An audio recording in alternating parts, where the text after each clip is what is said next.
handa ka bang ipaglaban si Rose B? Opo. Aware ka ba nung naging kayo ni Rose B, merong Lynn? Di ko po talaga alam na may Lynn siya. At di ko pa po siya... Kasi malandi ka! Ang Kaya pakakasi mo, pagkakilala ko talaga siya sobra! na single. Dapat kasi inalam mo muna yung sitwasyon niya! Taong bahay Bago ka nag-ano lalandi! Dalaga ka! Okay. At so, ngayon na alam mo na meron palang nasasaktan o may sinagasaan kayong tao, anong masasabi mo, Celine? Hindi ko naman po talaga alam na mayroon siyang karelasyon. Nagkamali din po talaga ako kasi hindi ko po inalam muna. Pero ngayon na alam mo na, ipagtanggap mo pa rin ba si Rose B? Depende po sa kanya kung sino pipiliin niya sa amin dalawa. Pero ako po, mahal ko po talaga siya. Pero ikaw, mahal mo siya, Opo, si Rose B. Opo. Pero pag pinili niyang muli si Lynn, ay tatanggapin mo. Opo, Kasi para mas po sa matagal mga bata. silang magkasama. Opo, para na lang po sa mga bata yun. Maawa na lang po ako sa side ng mga bata po. Kasi lumalaki na yung mga bata, siya nakikilalang kasama ng nanay niya. Pero hindi kasi katwiran yon dahil kung hindi naman magiging masaya, 'di ba, ang samahan, mga bata rin ang naapektuhan. Ang importante sa pagsasama ng magkarelasyon ay pagsasamang masaya.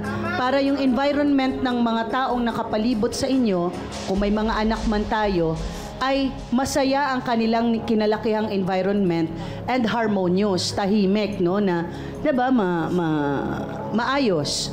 Okay, pero mamaya natin malalaman 'yan. Ano ba ang nagustuhan mo kay Rose B, Celine? Mabait po at maalaga, mapagmahal po. Masikaso din po siya. Okay.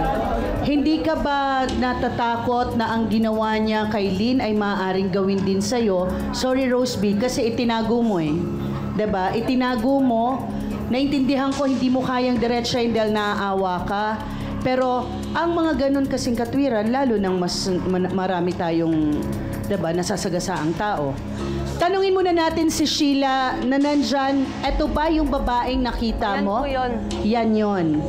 Tsaka sinungaling yan, sasabihin niyang hindi niya alam. Eh magkakatrabaho kami yan eh. Hindi niya na pinatrabaho si Lynn. Dahil sabi niya siya na lang ang bubuhay kay Lynn.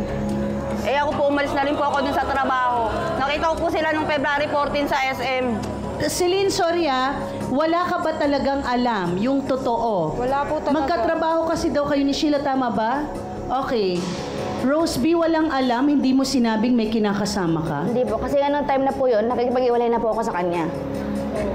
Bago lang po kasi ako sa trabaho. Pero hindi pa kayo official na hiwalay. Opo. Lynn, anong masasabi mo? Hindi po ako papayag.